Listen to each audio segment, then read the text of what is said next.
Hi, my name is Mary Beth Hale, and this presentation is on the thought experiment and what we've learned and things, topics that we have discussed that if something were to happen today, how could that be implemented into today's society? So with that being said, the three things that I'm going to talk about today is number one, Orlov and his proposition on losing money with nothing to show for it.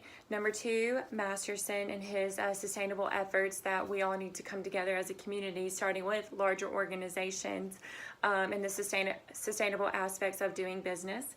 And then number three is Friedman and his views on that the world is logically a sphere, but theoretically it's flat. So with that being said, I'm starting off with Orlov, and so if something were to happen, he's a doomsday prepper basically, and let's say World War III or genocide, mass genocide, or nuclear destruction, or anything of that nature, what would happen to the global economy? And we really need to think about that because wars have happened in the past. History repeats itself. So I think his views are correct in not only preparing for the worst. Even though we're hoping it may not happen, it's always best to be prepared. And so losing money with nothing to show for it, so he says entrusting it into financial institutions, investing it into the global economy, hoarding objects with non-useful value. And with that, if the global economy or the economy market was to crash, where would all of our money go? We have it all invested in a bank or into financial institutions, but if something big were to happen, what would we do? And Orlov explains that we need to invest in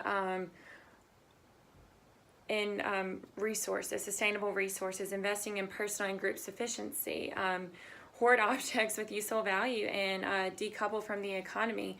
And with that being said, we need to invest in land, equipment, industrial equipment, and with all of that in agriculture, with all of that, you can be sustainable, independent sustainability with your group. Because if something were to happen, then there's nothing, your money, there's nothing to show for it.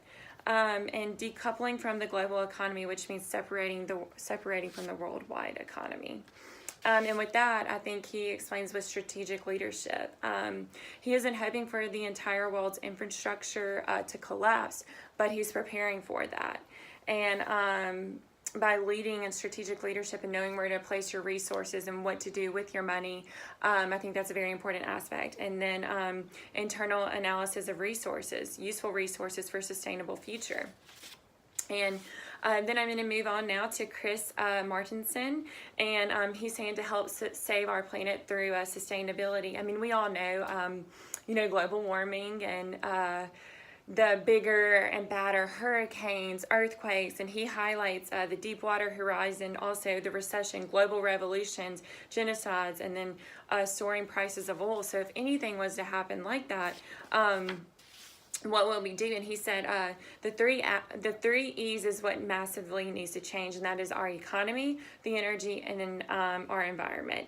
And in the economy, we're all at merit, like we're all based on the economy. All of our resources and money, like we depend on the economy.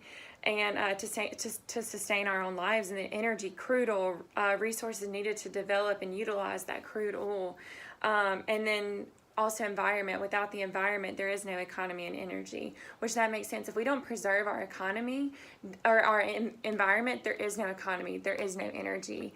And we can tell by what the Industrial Revolution has happened, all of these nuclear and chemical waste that's being polluted into the air. Our earth is changing, and we need to, and it starts with us. And Martenson suggests that with larger corporations, we need to implement those strategies. We need to be innovative.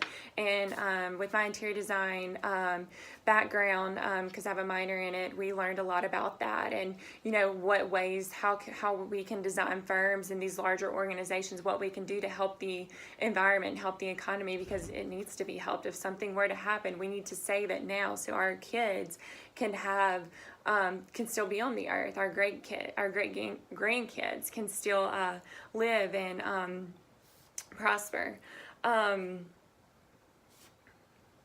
And then the third thing I'm going to talk about is Friedman's views of world physically a sphere.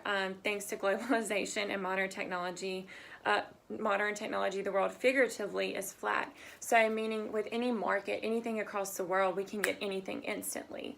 And